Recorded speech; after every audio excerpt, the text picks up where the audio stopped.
श्री शिवाय नमः। भगवान भोलेनाथ की कृपा आप सभी पर हमेशा बनी रहे। आज सुनेंगे श्रावण मास महात्म की 23वें अध्याय की कथा को। इस अध्याय में जानेंगे कृष्ण जन्माष्टमी व्रत के वर्णन को विस्तार से। इसीलिए हमारी आपसे प्रार्थना है कि इस अध्याय को पूर्ण अवश्य सुने, जिससे कि आपको कृष्ण जन्माष्टमी व्रत के संपूर्ण विधान का ज्ञान हो सके। तो आइए इस अध्याय को शुरू करते हैं। ईश्वर बोले, हे सनत कुमार, श्रावण मास में कृष्ण पक्ष की अष्टमी को वृष के चंद्रमा में अर्धरात्रि में इस प्रकार के शुभ योग में देवकी ने वसुदेव से श्री कृष्ण को जन्म दिया। भारत के पश्चिमी प्रदेशों में युगादि तिथि के अनुसार मास का नामकरण होता है, अतः श्रावण कृष्ण अष्टमी को भाद्रपद अष्टमी समझना चाहिए। सूर्य के सिंह राशि में प्रवेश करने पर इस श्रेष्ठ महोत्सव को करना चाहिए। सप्तमी के दिन अल्प आहार करें। इस दिन दंत धावन करके उपवास के नियमों का पालन करें और जितेंद्रिय होकर रात में शयन करें। जो मनुष्य केवल उपवास के द्वारा कृष्ण जन्माष्टमी का दिन व्यतीत करता है, वह 7 जन्मों में किए गए पापों से मुक्त हो जाता है। इसमें संदेह नहीं है। पापों से मुक्त होकर गुणों के साथ जो वास करता है, उसी को सभी भोगों से रहित उपवास जानना चाहिए।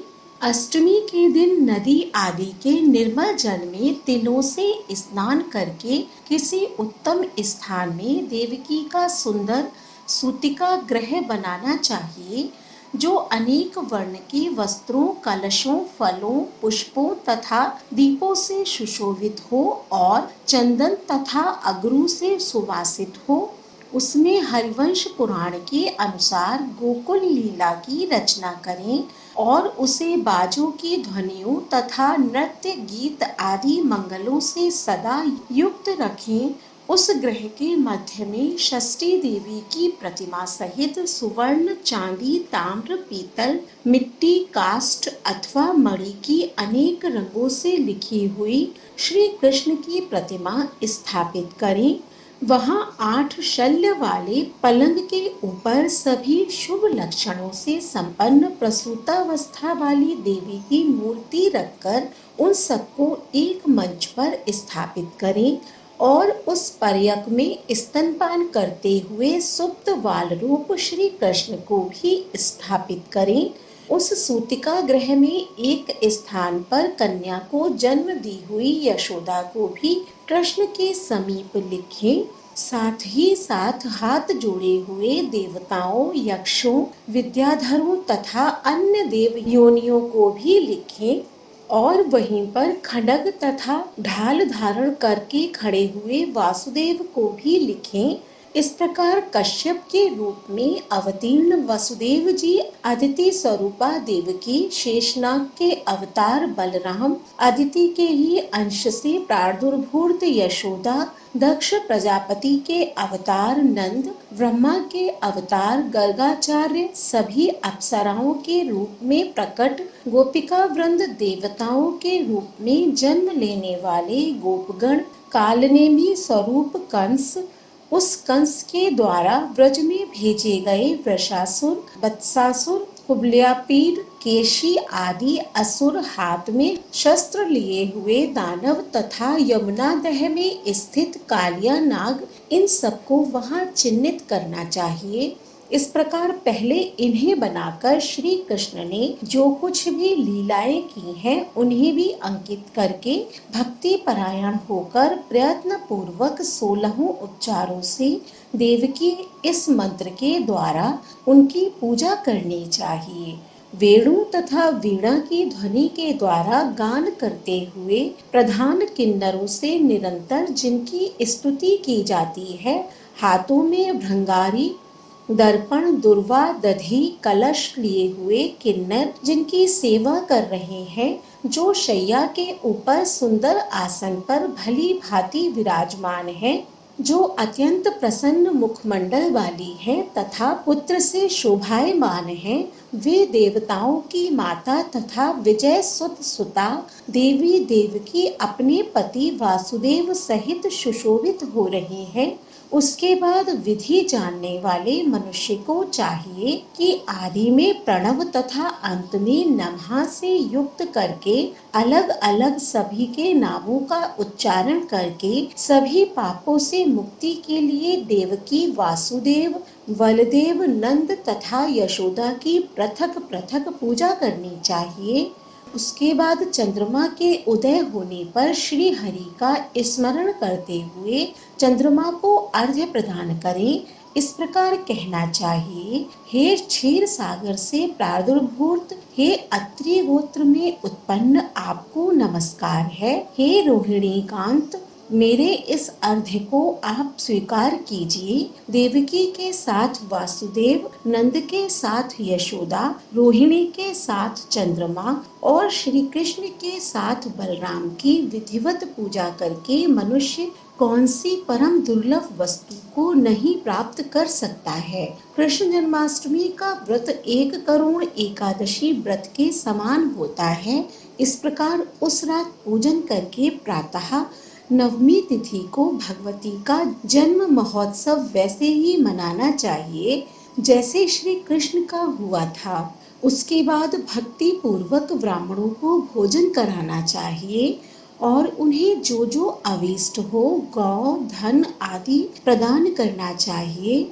उस समय यह कहना चाहिए, श्री कृष्ण मेरे ऊपर प्रसन्न हो, गौ तथा ब्राह्मण का हित करने वाले आप वासुदेव को नमस्कार है, शांति हो कल्याण हो, ऐसा कहकर उनका विसर्जन कर देना चाहिए। उसके बाद मौन होकर बंधु बांधवों के साथ भोजन करना चाहिए। इस प्रकार जो प्रत्येक वर्ष विधान पूर्वक कृष्ण तथा भगवती का जन्म महोत्सव मनाता है, वह यथोक्त फल प्राप्त करता है। उसे पुत्र संतान आरोग्य तथा अतुल सौभाग्य प्राप्त होता है। वह इस लोक में धार्मिक बुद्धि वाला होकर मृत्यु के बाद वैकुंठ लोक को जाता है। हे सनत कुमार, अब इसके उद्यापन का वर्णन करूंगा। इसे किसी पुण्य दिन में विधि पूर्वक करें। एक दिन पूर्व एक बार भोजन करें और रात में हृदय में विष्णु का स्मरण करते हुए शयन करें।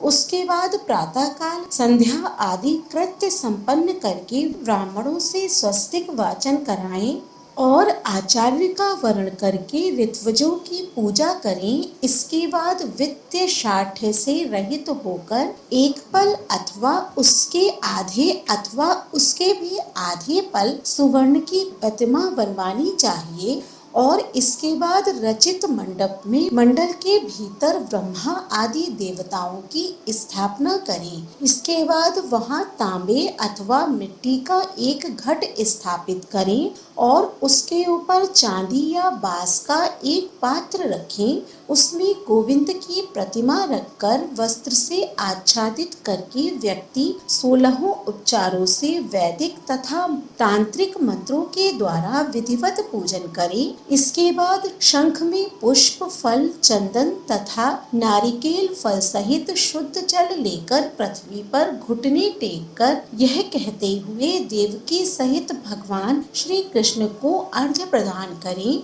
कंस के वध के लिए, पृथ्वी का भार उतारने के लिए, कौरवों के विनाश के लिए तथा दैत्यों के संहार के लिए आपने अवतार लिया है।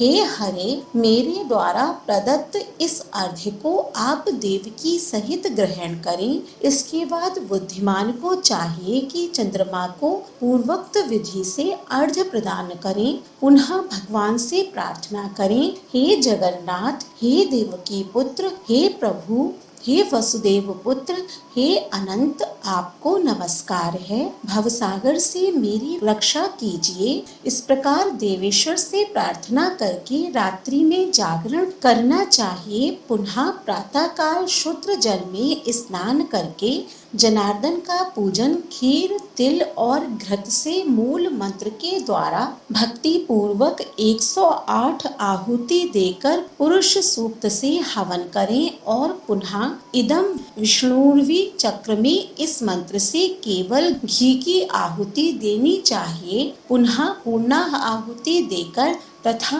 होम शेष संपन्न करने के अनंतर आभूषण तथा वस्त्र आदि से आचार्य की पूजा करनी चाहिए। उसके बाद व्रत की संपूर्णता के लिए दूध देने वाली सरल स्वभाव वाली बछड़े से युक्त उत्तम लक्षणों से संपन्न सोने की सींग, चांदी के खुर, कांस्य की दोहनी, मोती की पूंछ, ताम्र की पीठ तथा सोने के घंटे से अलंकृत की हुई एक कपिला गौ को वस्त्र से आच्छादित करके दक्षिणा सहित दान करना चाहिए। इस प्रकार दान करने से व्रत संपूर्णता को प्राप्त होता है।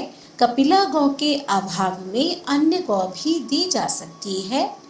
इसके बाद ऋत्विजों को यथा योग्य दक्षिणा प्रदान करें और 8 ब्राह्मणों को भोजन कराएं और उन्हें भी दक्षिणा दें। पुनः सावधान होकर जल से परिपूर्ण कलश ब्राह्मणों को प्रदान करें और उनसे आज्ञा लेकर अपने बंधुओं के साथ भोजन करें। हे ब्रह्मपुत्र, इस प्रकार व्रत का उद्यापन कृत्य करने पर वह बुद्धिमान मनुष्य उसी क्षण पाप रहित हो जाता है और पुत्र पौत्र से युक्त तथा धन्य धान से संपन्न होकर बहुत समय तक सुखों का उपभोग करके अंत में वैकुंठ को प्राप्त करता है। इस प्रकार श्री स्कंद पुराण के अंतर्गत ईश्वर सनत कुमार संवाद में श्रावण मास महात्म्य में कृष्ण जन्माष्टमी व्रत कथन नामक 23वां अध्याय पूर्ण हुआ। अगले अध्याय का श्रवण करने के लिए हमारे चैनल को सब्सक्राइब करें और आज का अध्याय पसंद आया हो तो कमेंट बॉक्स में ओम नमः शिवाय अवश्य लिखें। धन्यवाद।